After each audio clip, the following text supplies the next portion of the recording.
Clear है? ये information सारी क्लियर है ना? ओके। इसके बाद अब एक्चुअल जो टास्क है that we need to implement. First of all input a new customer name, room length and room width. कि आपने कस्टमर को अलाउ करना है कि वो क्या एंटर करे, नेम एंटर करे, रूम की लेंथ एंटर करे और विड्थ एंटर करे।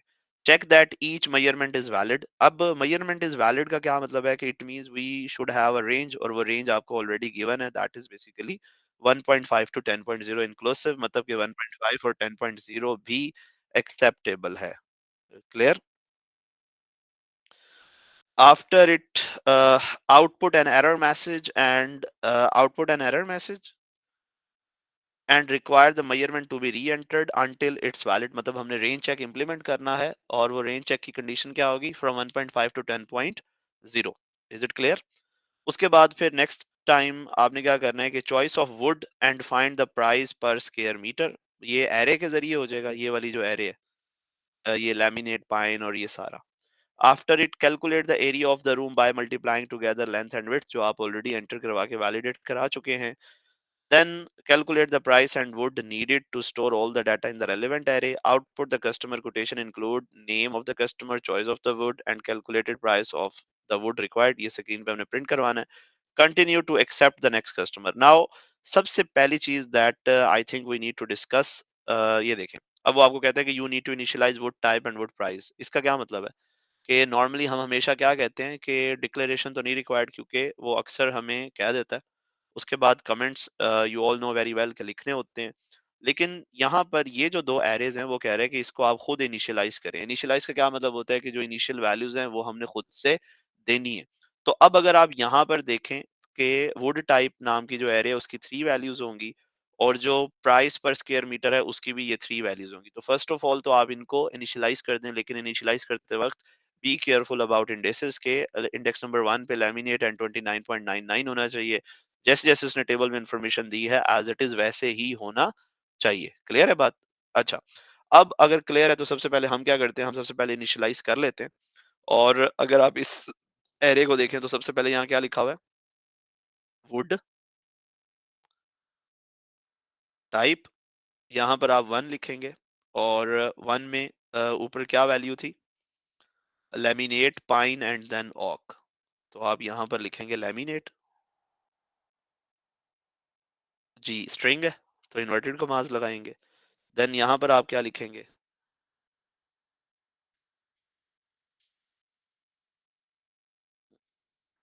वुड टाइप स्क्वायर ब्रैकेट में 2, एंड देन यहाँ पर क्या था, ऑक था। और उसके बाद जो थर्ड टाइप थी वो कौन सी थी, थर्ड टाइप ऑक थी। और सेकंड टाइप जो थी वो हमारे पास क्या थी, पाइन। ठीक है, सो इट मींस यहाँ पर हमें ऑक लिखना है और ऊपर यहाँ पर आपने पाइन लिखना है। क्लियर? इन अ सेम वे आपके पास जो प्राइस नाम की एरे है, प्राइस स्क्वायर ब्रैकेट में इंडेक्स 1, हाँ जी, तो 29.9 थी आई थिंक सबसे पहले, 29.99। एंड आफ्टर इट प्राइस, और स्क्वायर ब्रैकेट में जो 2 आप राइट डाउन करेंगे, इसकी हमारे पास प्राइस ऊपर मेंशन है 39.99। And then price square bracket में 3 हैज अ वैल्यू 54.99। तो ये वाली जो बात वो कर रहा था, ये तो हमने सबसे पहले कर दिया। ओके, देन मैं आप लोगों से ये डिस्कस करने की कोशिश कर रहा था कि बेसिकली आप यहाँ पर देखिए तो कहता है इनपुट न्यू कस्टमर्स नेम। क्या नेम करवाना है एंटर, कस्टमर का नेम एंटर करवाना है। And then continue to accept the next customer. इसका क्या मतलब है, ये टू डिटेल ये गिवन है और एक डिटेल ये गिवन है, अप टू कस्टमर वाली। इन तीन चीजों को अगर आप कंबाइन करें तो वी कैन से के अप टू 100 का क्या मतलब है, मैक्सिमम 100, लेकिन बिलो जितने मर्जी। लेकिन क्या आपने जब 100 कस्टमर्स का डाटा स्टोर हो जाएगा तो यूजर से कहेंगे कि एरे में मजीद अब जगह नहीं है, मतलब एरे में मजीद स्पेस नहीं है, so we can not accept more customers, कहेंगे? क्या लगता है आप सब लोगों को जो ऑनलाइन बैठे हैं और आप दोनों को भी, बोलें भाई जल्दी से। नॉर्मली होता है ना कि जी 100 एलिमेंट्स हैं एरे के, तो 100 टाइम एक काम हो गया है, तो अब रुक जाएंगे। ऐसा करते हैं हम अगर ये वाली बात लिखी हुई नहीं होती। यहाँ पर तो ये कह रहा है कि continue to accept the next customer, कि कभी भी हमने रुकना नहीं है, हमने हमेशा नेक्स्ट कस्टमर्स को एक्सेप्ट करता रहना है। और अप टू 100 का क्या मतलब है कि लेट से अगर अब तक हम 200 कस्टमर्स को डील कर चुके हैं, तो उनमें से जो लेटेस्ट 100 कस्टमर्स होंगे बस वो स्टोर होंगे। या फिर अगर हम अब तक 180 कस्टमर्स को डील कर चुके हैं, तो लेटेस्ट 100 कस्टमर जो होंगे वो तो एरे में पड़े होंगे, जो प्रीवियस 80 होंगे वो स्टोर नहीं होंगे। सही है। हाँ, हम उनको स्टोर कर सकते हैं, लाइक साथ साथ थ्रू फाइल हैंडलिंग कर लें, लेकिन एज सच इस तरह की कोई रिक्वायरमेंट क्वेश्चन में गिवन नहीं है। तो आपको जस्ट मैं ये फोकस कराने की कोशिश कर रहा था कि जब भी इस तरह की इंफॉर्मेशन गिवन हो, तो आप लोगों को ये चीज अंडरस्टैंड खुद से करनी होगी कि इट मीन्स के हम उसको बार बार अलाउ करते रहेंगे, जी करते रहेंगे। तो अब क्वेश्चन ये आता है कि अगर हमने उसे बार बार अलाउ करना है, ये वाला काम के जी ठीक है, do you want to enter the data about the more customer, तो उसको हम अलाउ कर दें। और अगर उस टाइम पे ये 100 कस्टमर हो, तो क्या हमें काउंटर को रीसेट करना पड़ेगा? जैसे हम फॉर लूप लगाते हैं, counter has a value 1 to 100। अब जब 100 पर आप पहुंच गए और उस टाइम पे फर्दर यूजर कह रहे हैं जी yes I want to add more data, तो आप काउंटर को दोबारा 1 से शुरू कर देंगे। और सेम एरे के एलिमेंट्स में जब दोबारा डाटा आना शुरू होगा, कि जहां ऑलरेडी पड़ा था, तो ऑलरेडी हमें ये बात पता है कि जो पुराना डाटा होता है वो क्या हो जाता है, डिलीट हो जाता है। और उसी जगह पर जब आप नया डाटा स्टोर करवाएंगे तो वो आगे स्टोर हो जाएगा, जिसको हम कहते हैं कि वेरिएबल या एलिमेंट ऑफ द एरे की जो वैल्यू होती है वो री इनिशियलाइज हो जाती है, प्रीवियस खत्म हो जाती है और नई आके स्टोर हो जाती है, तो एग्जैक्ट वही काम होगा। सही है। अब ये बात याद रखिएगा, जब मैं इसको कोड में इंप्लीमेंट करूंगा तो उस वक्त कंफ्यूज मत हो जाइएगा। अब लेकिन हम जो सबसे पहला काम स्टार्ट करते हैं वो कहाँ से स्टार्ट करना है, हमने हमने सबसे पहले ये करना है कि यूजर से कहना है कि भाई आप अपना क्या बताओ, नेम बताओ। ऐसे ही है, सबसे पहले नेम पूछना है। अच्छा, अगर सबसे पहले उससे नेम एंटर करवाना है तो हमें क्या करना पड़ेगा? आउटपुट करेंगे कि व्हाट इज योर नेम, या enter customer name, what ever जो भी आपको सूटेबल लगे आप वो यहाँ पर लिख देंगे। फॉर एग्जाम्पल अगर अब मैं यहाँ पर लिखता हूँ आउटपुट, तो अब यहाँ क्या लिखूंगा? What is customer name. इसको कहाँ इनपुट करवाना है हमने? हाँ जी, कहाँ इनपुट करवाना है हमने? कौन सी एरे थी जिसमें हमने कस्टमर का नेम एंटर करवाना है? कस्टमर्स। तो अब यहाँ क्या लिखेंगे? कस्टमर इनटू, यहाँ पर क्या लिखेंगे? इंडेक्स। जी मेहर। ऐसे नहीं, कौन सा पेपर है, कौन सा वेरिएंट, कौन सा ईयर का? विंटर 23 पेपर 2 है। Okay okay. ठीक है। अब लेट करें कि मैं स्टार्ट में क्या करता हूँ, स्टार्ट में मैं एक लूप लगाता हूँ, जो मैंने अभी आपको बात समझाई है, कौन सी, कि हमने कॉन्टिन्यूसली यूजर से वैल्यू लेते रहना है। सही है। तो इसका मतलब है लूप तो कभी भी नहीं रोकना, या रोकना है? कभी भी नहीं रोकना। और जब 100 एलिमेंट्स हो जाएंगे तो क्या करना है? काउंटर को रीसेट कर देना है। अब यहाँ पर काउंटर वेरिएबल में कौन कौन सा ले रहा हूँ? इंडेक्स। क्योंकि आप ये देखें ना क्या लिखा हुआ है, कस्टमर इनटू इंडेक्स। ये इंडेक्स फर्स्ट टाइम एंटर कर लेगा data, after it I will add plus one, I will add one in it. मतलब मैं कहूंगा इंडेक्स है the value index plus one, ताकि नेक्स्ट टाइम जो यूजर नेम दे वो कस्टमर की सेकंड एलिमेंट में चला जाए। ऐसे ही है। लेकिन जब ऐसे करते करते 100 पे पहुंच जाएंगे तो मैं इंडेक्स को दोबारा क्या कर दूंगा? 1 कर दूंगा, ताकि लूप रुकना नहीं चाहिए। और जो उसने लास्ट पॉइंट हमने हमें बताया है कि continue to add more customers, वो काम फुलफिल हो जाए। तो क्या ये काम मैं फॉर लूप से कर सकता हूँ? कैसे? फॉर लूप जो एक दफा इंडेक्स को 100 पे ले जाएगा, तो वो दोबारा 1 पे तो लाएगा ही नहीं। कैसे लाएगा? फॉर लूप तो सेट नंबर ऑफ आइटरेशंस के लिए चलता है ना, हमें ये बात ऑलरेडी पड़ी हुई है कि जब number limited number of iterations होंगी, या सेट नंबर ऑफ आइटरेशंस होंगी, या already number of iteration known होंगी, तो तब फॉर लूप आप लगाएंगे। मैं यहाँ फॉर लूप लिख सकता हूँ, मतलब मैं आगे ऊपर लिख सकता हूँ फॉर इंडेक्स है वैल्यू 1 टू 100, देन वो फिक्स हो जाएगा कि 100 टाइम चलेगा। तो इसका मतलब है मुझे तो कोई कंडीशनल लूप इंप्लीमेंट करना पड़ेगा जो हर दफा चलता ही रहे। और अगर इंडेक्स 100 तक पहुंच जाए, तो मैं इफ लगा के चेक कर लूंगा कि if index equal to 100, then index has a value 1। तो वो रीसेट हो जाएगा। ये बात समझ आई या नहीं आई? लेकिन ये चीज हम एंड पे जाके करेंगे, लेकिन लूप का स्टार्ट तो अभी करना पड़ेगा। तो इस वजह से अब मैं क्या करने वाला हूँ, मैं सबसे पहले लेट करो कि ये जो इंडेक्स वेरिएबल बनाया है, मैं यहाँ पर इसको वैल्यू दे देता हूँ 1। तो अब यूजर फर्स्ट ऑफ ऑल जो भी वैल्यू देगा वो किस में जाके स्टोर हो जाएगी, 1 में। उसके बाद लेट्स से कि मैं एक वेरिएबल बना लेता हूँ कंटिन्यू के नाम से, और इसको मैं वैल्यू दे देता हूँ ट्रू। ये एक बुलियन वेरिएबल है। और यहाँ पर मैं कंडीशनल लूप स्टार्ट कर देता हूँ और यहाँ पर कहता हूँ while continue equals to true do. अब क्या होगा, कंटिन्यू की वैल्यू क्या है इस टाइम, ट्रू है। तो true equal to true, loop की कंडीशन क्या होगी, ट्रू होगी। तो जैसे ही डू स्टार्ट होगा तो ये वाइल लूप आइटरेट हो जाएगा। अब जैसे ही वाइल लूप आइटरेट होगा तो स्क्रीन पे लिखा हुआ आएगा what is the customer name. इसको पढ़ के कस्टमर अपना नेम एंटर करेगा, और वो कस्टमर इनटू इंडेक्स, मतलब इंडेक्स की वैल्यू इस वक्त 1 है, तो कस्टमर इनटू 1 में वैल्यू जाके स्टोर हो जाएगी। Is it clear? यहाँ तक तो आसान है बहुत। अच्छा, अब इसके बाद हमने क्या करना है, इसके बाद हमने उससे ये पूछना है कि हाँ जी आपके रूम की लेंथ क्या है, ऐसे ही है। और फिर हम उससे क्या पूछेंगे कि आपके रूम की विड्थ क्या है, ऐसे ही है। और दूसरी बात, अब ये जो रूम की लेंथ और विड्थ है, इसकी रेंज क्या गिवन है ऊपर, मौजूद है आप सब लोग? ये क्या जी रेंज है, सर। 1.5 एंड 10.0। तो अब वैलिडेट करना है इसे, क्योंकि वो तो कह रहा है कि आपने वैलिडेट करना है इसे।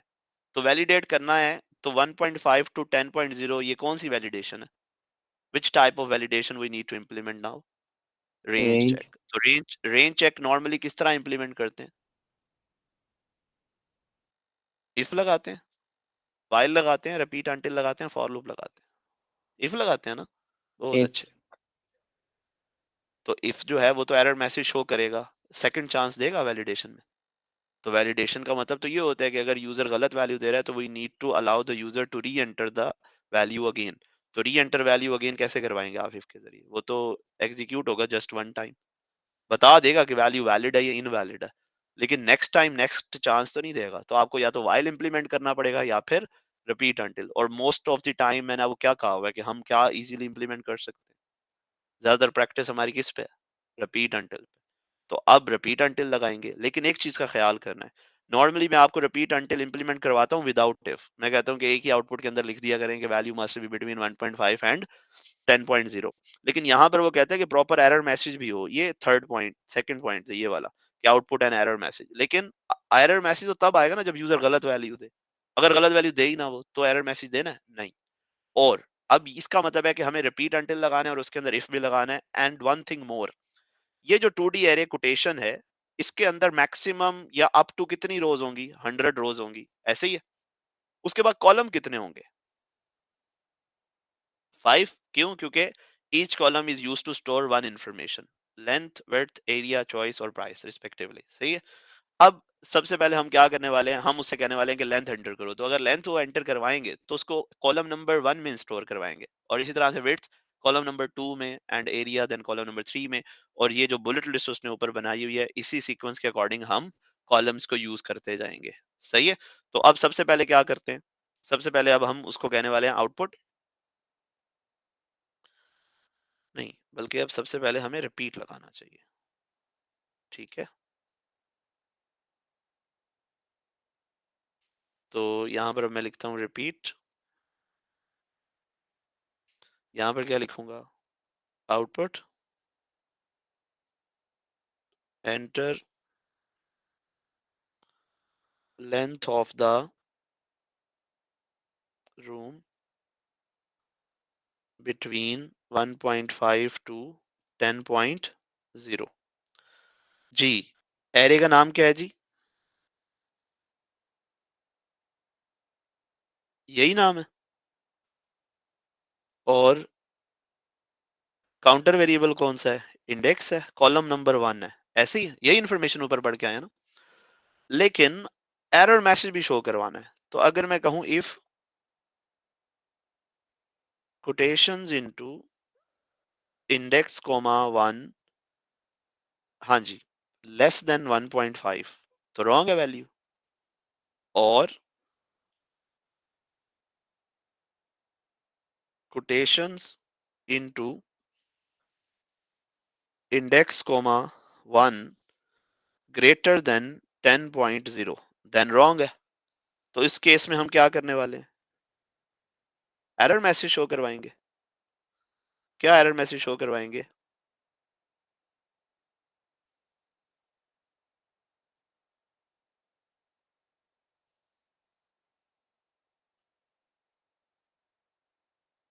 Kindly re enter length between 1.5 to 10।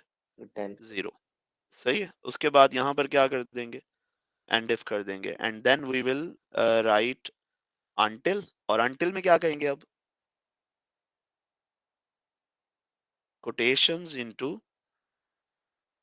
index comma 1 greater than equals to 1.5 and quotations into index comma 1 less than equals to 10.0। हाँ जी, repeat until कौन सा लूप होता है? that will iterate if the condition is false। तो अब आप एक दफा इसको बेशक टेस्ट भी कर लें। For example user enter 11.5, then अगर आप इस इफ की बात करें तो 11.5 less than 1.5 this will become false, 11.5 greater than 10.0 this will become true and both conditions are connected through और। ऐसे ही है, दोनों और के जरिए कनेक्टेड है। अब अगर ये दोनों और के जरिए कनेक्टेड हैं तो if either of them is true then the overall condition will be become true और ये आउटपुट मैसेज जो है एरर मैसेज स्क्रीन पे शो हो जाएगा and user come to know कि उसने गलती की है। एंड देन अनटिल पे अगर हम आए तो हमने वैल्यू क्या दी हुई है? 11.5 greater than equals to 1.5 this will become true and और इसके बाद 11.5 less than equals to 10.0 this will become false. तो ये दोनों कंडीशंस हमने यहाँ पर अनटिल के साथ कनेक्ट किसके साथ की हैं? एंड के साथ। तो false and true, overall answer क्या आएगा? फॉल्स। तो रिपीट अनटिल को अगर कंडीशन फॉल्स मिले तो this will iterate again from the repeat keyword. ऐसे ही है, ऐसे ही होता है ना। तो अब ये दोबारा आइटरेट होगा। अब जब दोबारा आइटरेट होगा तो user will get the second chance to re enter the correct value. तो ये लूप उस वक्त तक टर्मिनेट नहीं होगा जब तक यूजर अपनी एक्यूरेट वैल्यू एंटर नहीं करता। इज इट क्लियर जी? ओके तो अब अगर यहां तक समझ आ गई है तो हमने, मुझे एक बात बताएं, ये लेंथ वैलिडेट की है या विड्थ वैलिडेट की है? लेंथ, लेंथ कॉलम नंबर 1 में ही स्टोर करनी थी और विड्थ कॉलम नंबर 2 में। तो in a same way we need to get the value from the user for the room width और again we need to validate it as it is. यही code आएगा, just क्या हो जाएगा? Index comma 2 हो जाएगा और सेकंड टाइम पे क्या आएगा? नीचे वैलिडेशन में भी एज इट इज यही रेंज चेक आएगा, यही एज इट इज चीज आएगी। तो आप लोग खुद भी वैसे इसको लिख सकते हैं, मैं जल्दी से उसको लिख देता हूँ एंड देन फिर हम आगे चलते हैं। सही है?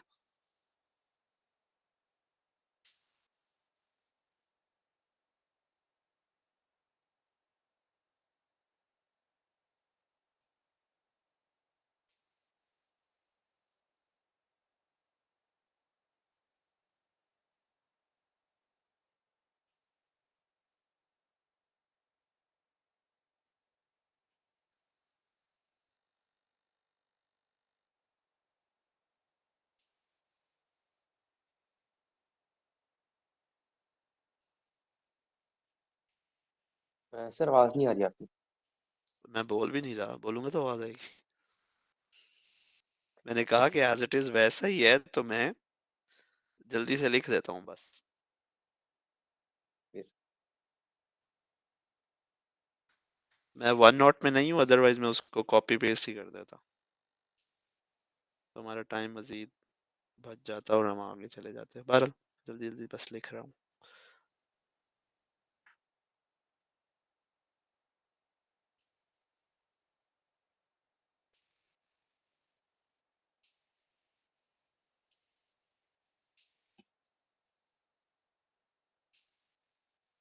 सर 15 मार्क्स वाले में कितने मार्क्स दे देता है ये एग्जामिनर? हम ये डिस्कस करेंगे एक सेपरेट लेसन में। अभी फिलहाल उसकी लॉजिक और उसको लिखना सीखें पहले। ठीक है।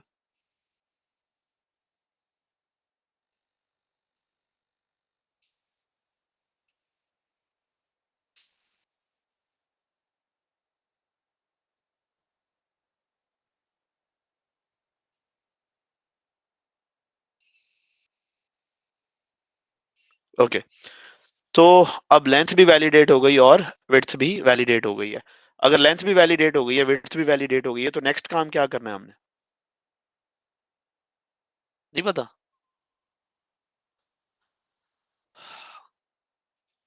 क्या लिखा हुआ है? आउटपुट एन एरर मैसेज हो गया। Calculate the area of the room by multiplying the length and the room of the width of the room, और उसके बाद फिर इनपुट चॉइस करनी है, ऐसे ही है? ओके। अब उससे पहले जरा एक चीज देखें, ये क्या लिखा हुआ है कि लेंथ ऑफ द रूम कहाँ तक होनी चाहिए? 1 डेसिमल प्लेस तक होनी चाहिए। और विड्थ ऑफ द रूम भी क्या होनी चाहिए? 1 डेसिमल प्लेस तक होनी चाहिए। Area of wood required rounded up to the next whole number. अब ये वाले काम भी तो बीच बीच में करने थे, ये तो हमने किए ही नहीं है। किए हैं? नहीं किए? नहीं किए ना? तो नहीं एरिया किया। कैलकुलेट, एरिया कैलकुलेट करना है जब, तो उस वक्त कर देंगे साथ ही। और एरिया कैलकुलेट करके पहली बात तो ये है कि पहले ये भी पता हो कि उसको स्टोर कहाँ करना है। ये देखें, थर्ड कॉलम में हमने एरिया स्टोर करना है। अभी फर्स्ट 2 कॉलम हमने यूज कर लिया ना, index comma 1 for length, index comma 2 for the width, और now index comma 3 will be used for the area, ऐसे ही है। तो अब रूम एरिया कैलकुलेट करने के लिए फॉर एग्जांपल मैं कह देता हूँ कि जी रूम एरिया जो है वही वेरिएबल है, और रूम एरिया को अब हम देंगे क्या, जो हमने अभी भी वैल्यूज इनपुट ली हैं, बल्कि मैं यहाँ क्या लिखूंगा, round into quotations into index comma 1 comma 1। जी, इस बात का क्या मतलब है कि मैंने ये लेंथ फेच की, 1 डेसिमल प्लेस तक उसको क्या किया, राउंड ऑफ किया, और उसके बाद इसको मल्टीप्लाई कर दिया एज इट इज, किसके साथ, विड्थ के साथ, कोटेशंस इनटू इंडेक्स कोमा 2, ये विड्थ आ जाएगी, कोमा 1, ये 1 डेसिमल प्लेस तक क्या हो जाएगा, राउंड हो जाएगा, और ये कैलकुलेट हो जाएगी वैल्यू। इवन बेटर होता कि मैं इसके बाहर एक और राउंड लगा लेता। चले, मैं यूं करता हूं कि मैं यहाँ पर दोबारा एक और दफा एक लाइन लिखता हूँ, और इसको कहता हूँ राउंड एरिया। उसने क्या कहा था, 1 डेसिमल प्लेस है एरिया में भी? नहीं, वो तो rounded up to the next whole number करना है ना। अच्छा, अब rounded up to the next whole number कैसे करेंगे? राउंड जो होता है वो, उसको अगर हम 5.9 दें तो वो 6 करेगा या 5 करेगा? 5 कर देगा। मतलब अगर 5.6 दें तो ये मैथ के अकॉर्डिंग तो 6 होना चाहिए ना, 5.6 राउंड ऑफ होता है, राउंड अप होगा ना ये। वो कह रहा है round up to the whole number होना चाहिए, लेकिन राउंड फंक्शन जो हमारे पास अवेलेबल है वो राउंड अप नहीं करता। वो बस उसका मतलब number of decimal places actually वो कंट्रोल करता है। मतलब जैसे हमने कहा कि नंबर ऑफ डेसिमल प्लेसेस 3 आ रहे हैं, तो हमें 1 चाहिए, तो वो 2 डेसिमल प्लेसेस हटाएगा, लेकिन राउंड ऑफ वगैरह ये चीजें नहीं करेगा। बस वो विदाउट चेकिंग दिस कॉन्सेप्ट वो 2 वैल्यूज हटा देगा वहां से। लेकिन हमने तो ऐसा नहीं करना। हमें क्या करना है, हमें उसको round up to the nearest whole number करना है, जो कि ऊपर लिखा हुआ है। तो अब अगर मैं यूं करूं कि ये जो राउंड है, इसको मैं ये वैल्यू देता हूं जो मैंने कैलकुलेट की है। किसकी वैल्यू कैलकुलेट की है? रूम एरिया की। अब जो रूम एरिया की वैल्यू मैंने कैलकुलेट की है, अगर मैं इसके अंदर 0.5 ऐड कर दूं, सेट करें कि हमारे पास रूम का एरिया आया है 25.6, और मैंने कोमा लगा के 0 लिखकर राउंड को दिया है, तो ये 25 कर देगा ना। लेकिन मैं चाहता हूं कि ये 25.6 26 होना चाहिए। तो अगर मैं ऐसा करूं कि 25.6 प्लस 0.5 कोमा 0 अब राउंड को दूं, तो एक्चुअली क्या बन जाएगा, ये बन जाएगा 31.1। 26.1 कोमा 0 बन जाएगा ना। अब ये 26 देगा राउंड। ये बात आई है समझ? तो मतलब मैं हमें मैनुअली 0.5 ऐड करना पड़ेगा हमेशा, इसलिए मैंने प्लस 0.5 लिखा, कोमा 0, तो इसका मतलब है वो इंटीजर बन जाएगा। मतलब नंबर ऑफ डेसिमल प्लेसेस मैं कह रहा हूँ 0 होने चाहिए। तो मतलब पॉइंट के बाद मुझे कोई भी वैल्यू नहीं चाहिए। तो जिसमें पॉइंट के बाद वैल्यू नहीं होती वो क्या होता है? इंटीजर होता है ना, होल नंबर होता है। तो ऊपर वो जो बात कर रहा था कि होल नंबर होना चाहिए, बन गया।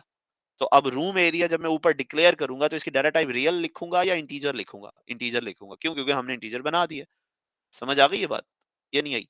और इवन अगर आप रियल भी लिख दें तो ऐसा मसला नहीं है, क्योंकि 25.0 लिखा हुआ आ जाएगा ना, बट वो कंसीडर एज अ ह्यूमन तो रियल नंबर ही होगा, तो ऐसा कोई प्रॉब्लम नहीं है।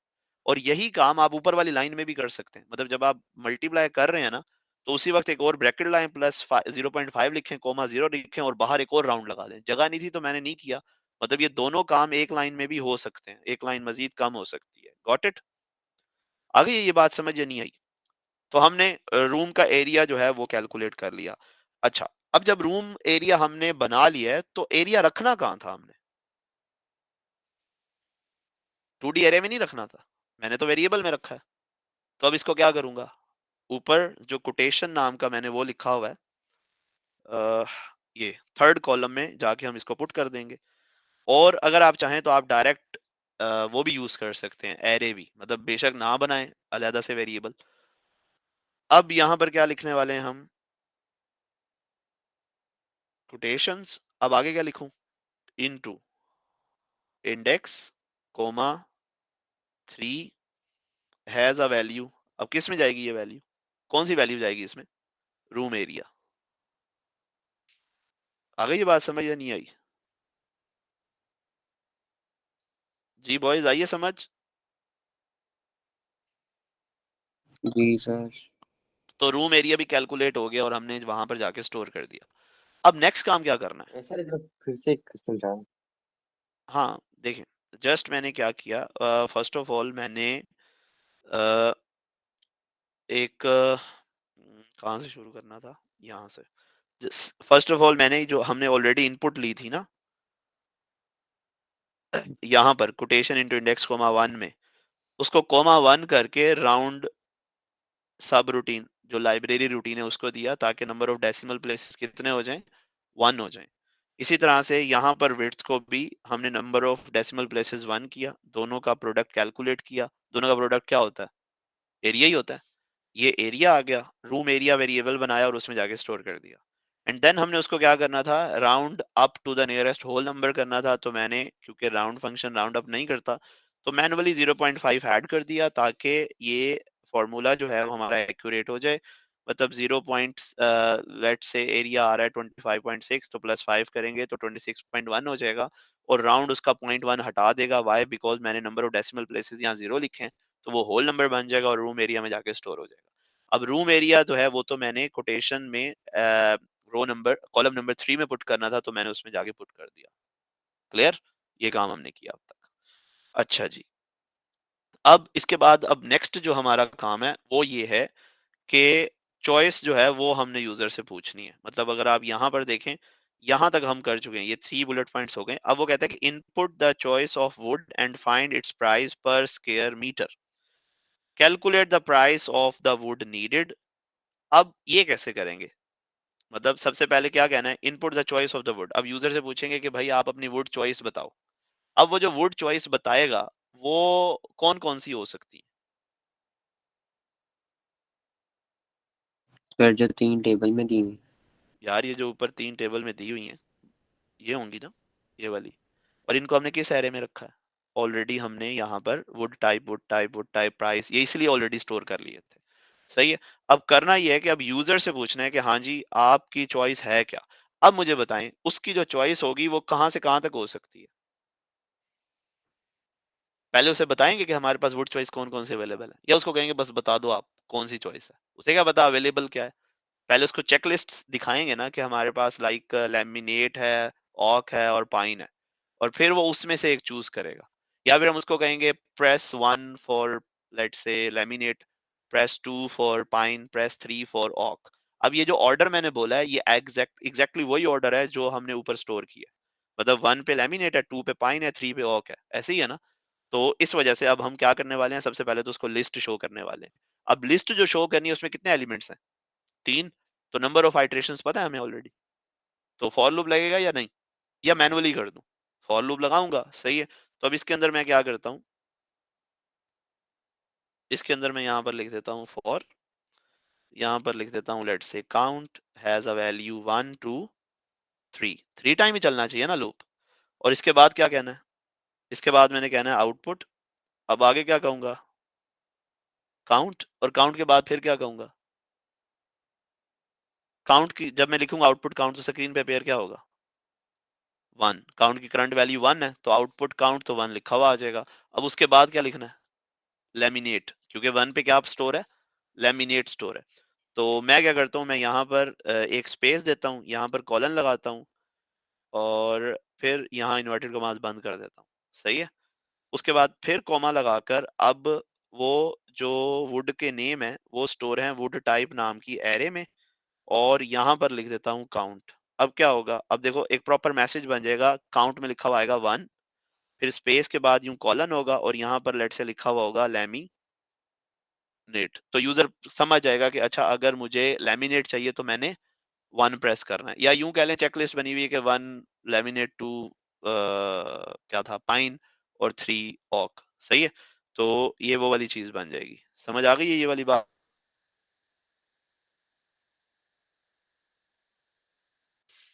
है? आसान है मुश्किल है ये?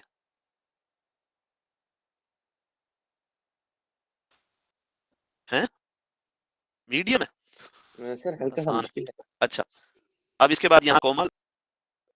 अच्छा चलें, हल्का सा मुश्किल तो अब होता ही है यार, लेकिन वैसे हल्का सा मुश्किल नहीं है आप लोगों को लग रहा है। अच्छा कोमे के बाद अब यहाँ इन्वर्टेड कमाज लगाते हैं। इन्वर्टेड कमाज के बाद फिर से ना हम क्या करते हैं एक स्पेस देके फिर इन्वर्टेड कमाज लगाते हैं। बेशक आप यहाँ कॉलन भी लगा दें ताकि थोड़ा सा मतलब डिफरेंस क्रिएट हो जाए। अब इसके बाद यहाँ क्या लिखेंगे प्राइस, और प्राइस के बाद यहाँ पर बस प्राइस नाम था ना एरे सर का। कोई आसान तरीका नहीं है, सिंपलर वे, कोई सीधा सीधा लिस्ट करना हो बस।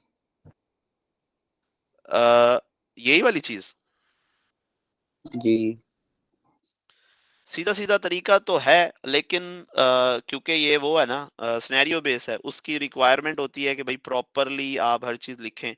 तो इस वजह से अदरवाइज तो ये देखो हम इसको इस तरह सेलेक्ट करें कि एक सिंपल सा फॉर लगाएं आई हैव द वैल्यू 1 2 3 और इसके अंदर जाके कहते हैं आउटपुट, और एक दफा यहाँ पर लिखें जी वुड टाइप कोमा यहाँ पर लिखें आई। तो ये would type as it is आएगा, आई की जगह पे 1 लिखा हुआ आ जाएगा कोमा, और यहाँ पर लिख दें वुड टाइप इनटू आई। ये वुड के टाइप आ जाएगा। इसके बाद आप लिखें आउटपुट और यहाँ पर लिखें वुड प्राइस। तो ये एज इट इज लिखा हुआ आ जाएगा। उसके बाद यहाँ आई लिखें 1 लिखा हुआ आ जाएगा। यहाँ पर लिखें जी प्राइस और यहाँ पर लिखें आई और यहाँ पर नेक्स्ट आई कर दें।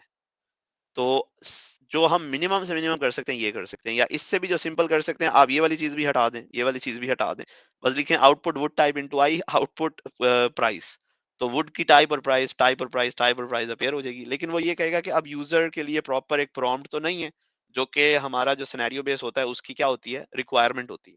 तो इस वजह से हमें वो जो ऊपर ये है ना इन्वर्टेड कॉमास में स्पेस कॉलन कोमे, मतलब ये चीजें प्रॉपर पुट करनी पड़ेंगी, ये मजबूरी है। सही है इब्राहिम?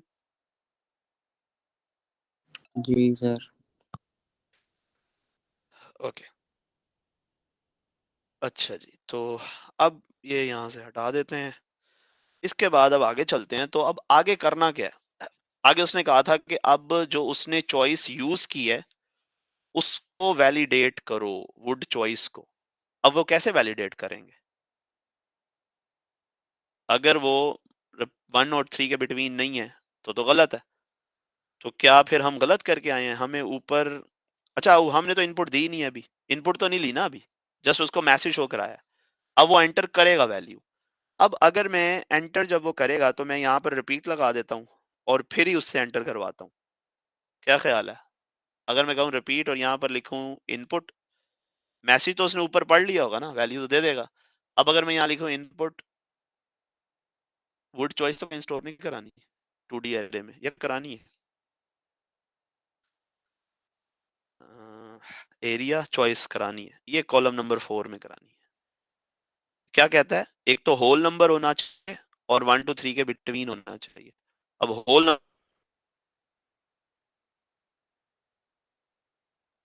नंबर है या नहीं कैसे चेक करेंगे? वैलिडेशन जब पढ़ रहे थे टाइप चेक पढ़ी, कैसे इंप्लीमेंट करते हैं टाइप चेक?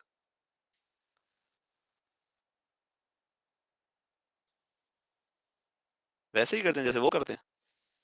तुम्हारा आंसर हमेशा बड़ा यूनिक होता है। इंडेक्स कोमा 4 लिखूंगा ना। अब क्या करूंगा if quotations into index comma 4 less than 1 or quotations comma index comma 4 greater than 3 और एक और लगेगा या बस ये दोनों चीजें हो गई हैं? रेंज चेक की हो गई है, ये तो चेक नहीं किया कि वो रियल है या होल है। सही है, अब रियल है या होल चेक करने के लिए मैं यहाँ लिखूंगा, ये एक ही लाइन में लिखना चाहिए, वैसे जगह कम है तो मैं नीचे वाली लाइन में आ गया हूँ। Index comma 4 coma 0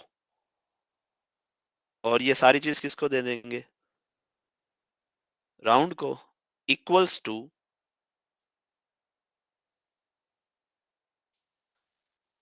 quotations into,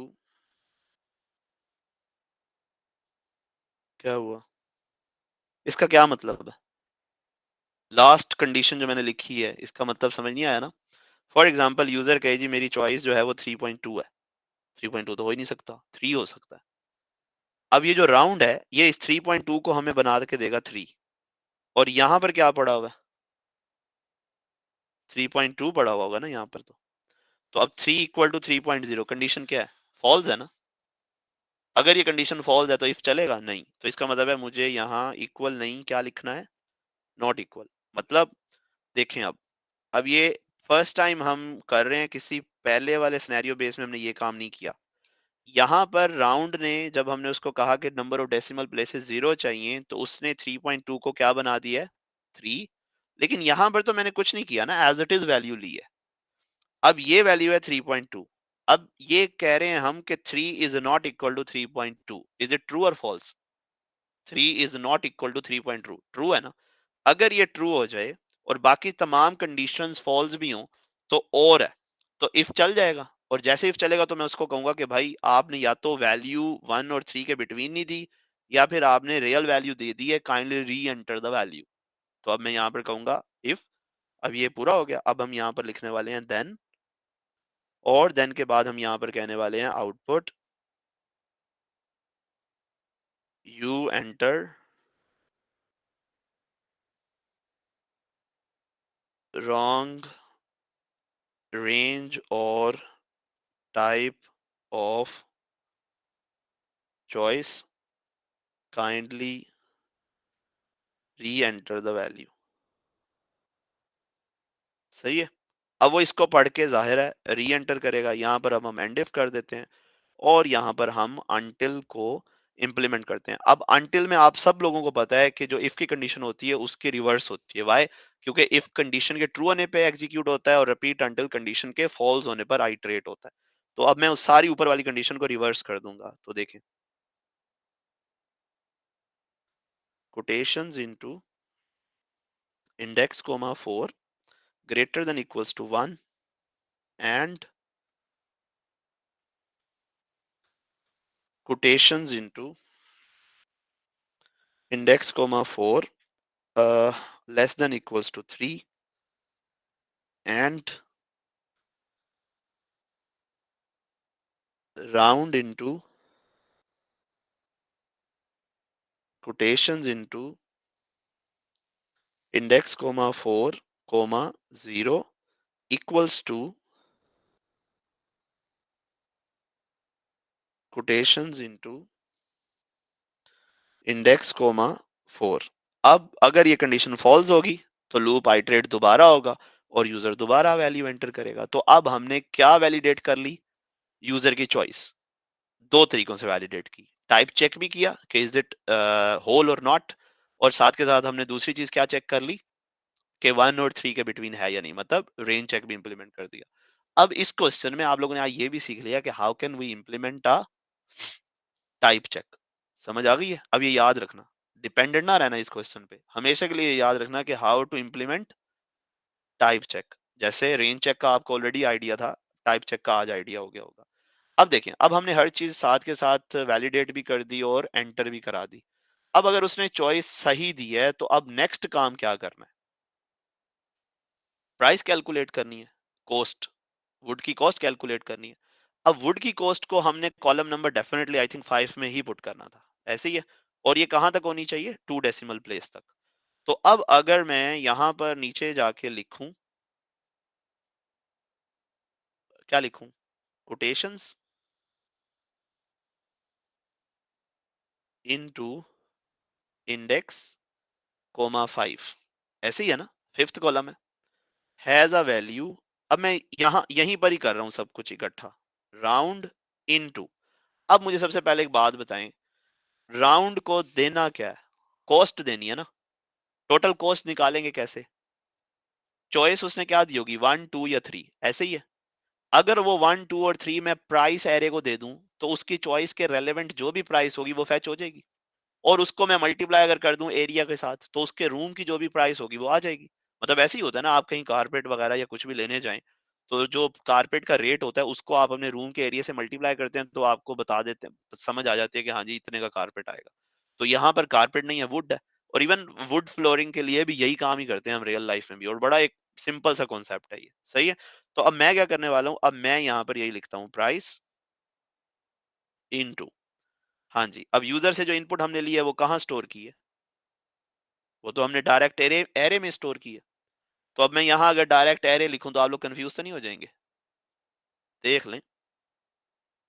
choice जो है वो हमने कॉलम नंबर 4 में स्टोर कराई है ना, हाँ जी। तो अब मैं यहाँ लिखने वाला हूँ, कोटेशंस इनटू, हाँ जी, अब यहाँ क्या लिखना है, इंडेक्स कोमा 4, और उसके बाद ये वाली स्क्वायर ब्रैकेट क्लोज, और उसके बाद यहाँ 2 ना, ये तो जस्ट प्राइस फैच होगी। अब इसको मैंने मल्टीप्लाई करवाना है, मल्टीप्लाई किसके साथ करवाना है, एरिया के साथ। अब एरिया कॉलम नंबर 3 में है ना, 4 में चॉइस है और कॉलम नंबर 3 में क्या है, एरिया है। तो अब यहां पर फिर मैं क्या लिखता हूं, कोटेशंस इनटू इंडेक्स कोमा 3। तो ये देखें, ये ऊपर 3 में एरिया था और 4 में चॉइस थी, ये गिवन था। उसके बाद अगर हम यहाँ नीचे आए, तो ये देखें, ये एरिया जब मैंने यहाँ कैलकुलेट किया था, तो देखें मैंने कॉलम नंबर 3 में पुट किया था, ये एरिया था, सही है। और उसके बाद जब मैंने यूजर से यहाँ इनपुट चॉइस ली थी, तो देखिए मैंने कॉलम नंबर 4 यूज किया था। अब चॉइस मल्टीप्लाई बाय क्या, चॉइस को अगर उसने 1 2 3 जो भी चॉइस दी है वो यहाँ पड़ी है, और वो 1 2 3 जो भी है वो मैंने किसको देना है, प्राइस को। तो वहां से उसकी चॉइस के रेलेवेंट जो भी प्राइस पर स्क्वायर मीटर थी वो फैच हो जाएगी, और उसको मैंने मल्टीप्लाई किससे करना है, एरिया से। और एरिया मेरे पास कहां पड़ा है, कॉलम नंबर 3 में। अब यही काम मैंने यहां पर किया, देखें मैंने यहां लिखा quotation into index comma 4। Let's say user ने यहाँ 3 दिया था, तो ये 3 आ जाएगा यहाँ पर, फिर ये 3 मिलेगा प्राइस एरे को। अब 3 जो प्राइस एरे थी, आई थिंक ये 54 पॉइंट समथिंग था, 9 9 था शायद, सही है। अब यहाँ से ये फैच होगा, और कोटेशन इनटू इंडेक्स कोमा 3 लेट करेंगे, यहाँ पर 25 पड़ा हुआ था। अब ये दोनों मल्टीप्लाई होंगे और ये प्राइस बन जाएगा। और प्राइस बनने के बाद मैं यहाँ कोमा लगा के 2 लिखता हूँ, ताकि ये राउंड ऑफ हो जाए और 2 डेसिमल प्लेसेस आ जाए, और फिर ये कॉलम नंबर 5 में जाके स्टोर हो जाए। ये बात आई है समझ या नहीं आई, जी बॉयज बताइए, ऑनलाइन बॉयज जितने भी कनेक्टेड हैं बताएं, आ गई है समझ तो मैं आगे चलूं। सर राउंडिंग का कॉन्सेप्ट सेपरेटली समझाएंगे वैसे, हाँ कि आप एंड पे 2 लिख रहे हैं, एंड पे 0 लिख रहे हैं वो। हाँ जी, हाँ जी, देखें लेट से मैं यहाँ पर एक लाइब्रेरी रूटीन है राउंड, यहाँ पर मैं लिखता हूँ 3.524 या 3.6 4 लिखता हूँ, सही है। यहाँ पर कोमा लगा के 1 लिखता हूँ। अब this is the value that we want to round, value to round off, और this is the number of decimal places, number of decimal places. अब लेट करें कि मैं यहाँ पर आउटपुट लिख दूं, तो अब जो यहाँ से वापस आने वाला है ना हमारे पास, वो क्या आएगा, 3.5 आएगा। क्यों, क्योंकि ये मैंने पॉइंट के यहाँ 1 लिखा हुआ है, इट मीन्स के पॉइंट के बाद 1 चाहिए। तो जो आउटपुट स्क्रीन है वहां पर हमारे पास 3.5 लिखा हुआ होगा। Is it clear Ibrahim? Yes. Okay.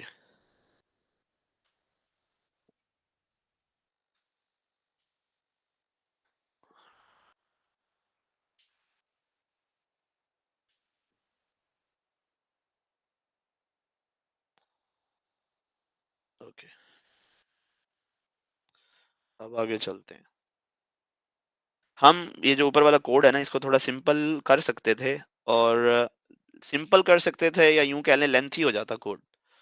मैं हर एक चीज एक अलग अलग वेरिएबल में लेता पहले, फिर उसको अलग अलग राउंड ऑफ करता, और फिर ये जब मैं यहाँ पर ये वाला जो मैंने काम किया ना, मतलब ये एक एरे फेच की, जो आंसर आया उसको एज अ इंडेक्स फिर एक और वेरिएबल को दिया, फिर ये काम ना करना पड़ता। लेकिन फिर वो वेरिएबल ही बनते रहते इतने सारे, मतलब हर काम करने से पहले वेरिएबल इनपुट लेता, वैलिडेट करता, फिर वो वैलिडेट हो जाता तो फिर एरे में पुट करता। तो सिंपल होता लेकिन लॉन्ग होता। लेकिन ये भी अगर आपको क्लियर है, करना वहां भी यही काम था, लेकिन in a different line, and then उसके बाद फिर इस लाइन पे आना था। सही है। जैसे मैंने फॉर एग्जांपल यहाँ पर ये काम किया था, ये वाली जो 3 रोज आप देख रहे हैं ना, मैं उसको यही कह रहा था कि जैसे मैंने एक ही लाइन में यहाँ हर चीज डायरेक्ट कर दी है ना, मैं इन 3 लाइनों को भी एक लाइन में डायरेक्ट कर सकता था। लेकिन वहां मैंने नहीं की। मतलब अगर मैं इस तरह से करूं, जैसे मैंने रूम एरिया का अलग वेरिएबल बनाया, फिर उसको राउंड ऑफ किया, हर एक चीज के लिए मैं ये काम कर सकता था। अब इट्स अप टू यू कि आपको मैंने मतलब एक तरह से रिफ्लेक्शन दिखा दिया कि this thing is also possible, और इस तरह से अगर आप डायरेक्ट करना चाहें तो ऐसे भी हो सकता है। अब बाकी इट्स अप टू यू कि आप क्या करना चाहते हैं। अब मुझे एक बात बताएं, जो 5 की 5 चीजें थी, हमने 2D एरे के अंदर डाल दी हैं, स्टोर कर दी हैं। ये देखें, वुड प्राइस हर चीज ईच एंड एवरीथिंग आ गई है। उसके बाद अगर आप यहाँ पर आए, store all the data in the relevant array, ये भी हो गया। Output the customer quotation to include name of the customer choose कर शो कराना है, चॉइस ऑफ वुड स्क्रीन पे शो कराना है उसे, कैलकुलेटेड प्राइस शो कराना है ऑफ द वुड रिक्वायर्ड। समझ आ गई ये बात? फिर उससे पूछना है कि हाँ भाई नेक्स्ट कस्टमर देना है या नहीं देना, या फिर यू कैन से कि उससे हर दफा कहना ही है कि नेक्स्ट कस्टमर एंटर करो, नेक्स्ट कस्टमर एंटर करो। बोथ ऑप्शंस हो सकते हैं। सही है। तो अब सिंपल सा आउटपुट स्टेटमेंट कैसे लिखेंगे? अब मैं यहाँ पर लूप एंड कर दूं या ना करूं? जो ऊपर वाइल लूप चलाया था, मैं सारा कोड इस वाइल लूप के अंदर कर रहा हूँ। ये कहाँ गया वाइल लूप? ये वाला वाइल लूप, हर चीज इसके अंदर है, मैंने कहीं एंड वाइल नहीं लिखा अभी। समझ आ गई है? फॉर लूप लगाया था वो वाली चॉइस और वुड टाइप के लिए, वो मैंने उसको एंड भी कर दिया था। तो अब जब हमने प्रिंट करवाना है, तो प्रिंट करवाने के लिए क्या करेंगे जी? प्रिंट करवाने के लिए क्या करूं? आउटपुट। क्या क्या प्रिंट कराना है? तो अब मैं यहाँ पर कहता हूँ आउटपुट। सबसे पहले क्या चीज थी? Customer name. Customer name, let's say colon space comma, customer array में पड़ा है ये। ऐसे जी इब्राहिम, हेलो, कुछ कह रहे हैं आप?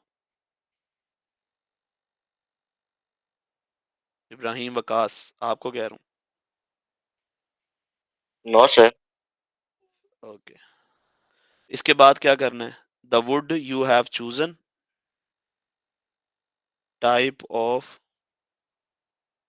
वुड या टाइप ऑफ चूजन वुड, इसको आप कुछ भी, मतलब जो ज्यादा अपीलिंग हो ना, आपने बस वो लिखना है। और ये किस में स्टोर है?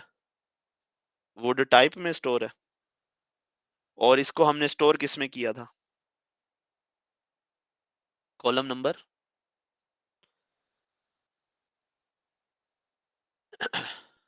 कॉलम नंबर 4 में थी ना चॉइस, है ना? तो अब मैं यहाँ पर लिखूंगा कोटेशंस इनटू ना, हाँ, INDEX इंडेक्स कोमा 4। अब जो भी उसने चॉइस दी थी वो पहले फेच होगी, फिर वो वुड टाइप को जाएगी, तो उसका नाम आ जाएगा, वो जो वुड का नाम, लेमिनेट ऑक या पाइन वट जो भी है, यहाँ पर वो अपेयर हो जाएगा। अब जब वो अपेयर हो जाएगा तो उसके बाद क्या चीज थी? थर्ड वन, नेम हो गया, उसके बाद प्राइस, है ना? इसके बाद क्या पुट करानी है? प्राइस। तो उसके लिए फिर हम लिखते हैं आउटपुट टोटल प्राइस इज, हाँ जी, प्राइस कौन से कॉलम में, कॉलम नंबर 5 में, और यहाँ पर अब हम लिख देते हैं कोटेशन, कोटेशंस इनटू, यहाँ पर अब क्या लिखूंगा, इंडेक्स कोमा 5। तो लो जी, ये तीनों चीजें प्रिंट हो जाएंगी, यही 3 चीजें थी ना, नेम हो गया, वर्ड चॉइस हो गया, और टोटल प्राइस भी हो गया। ठीक है, अब इसके बाद नेक्स्ट क्या करना है, इंडेक्स है द वैल्यू इंडेक्स प्लस 1, ताकि एक कस्टमर का डाटा एंटर करा लिया। अब नेक्स्ट टाइम जब while लूप आइटरेट होगा तो we need to do all the thing for the customer number 2 and so on. लेकिन अगर यही इंडेक्स इंक्रीमेंट होते होते क्या हो जाए, इक्वल्स टू 100 हो जाए, तो क्या करना है, रीसेट करना है सर। तो रीसेट करना है। तो मैं कहता हूं if index greater than 100 then index है द वैल्यू 1, ताकि नेक्स्ट टाइम जब लूप चले तो दोबारा डाटा एलिमेंट नंबर 1 पे जाके स्टोर होना शुरू हो जाए। और अब मैं कहने वाला हूं जी एंड वाइल। तो ये था जी आपका होल सिनेरियो बेस आज का। आई थिंक सो कि समझ आ गई होगी, अगर नहीं आई तो आप लोग अपने अपने अब क्वेश्चंस पूछ लें। और काफी सिंपल था एज सच मेरे हिसाब से तो, क्योंकि कंपैरेटिवली जो हमने पहले वाले किए हैं वो भी तकरीबन ऐसे ही थे।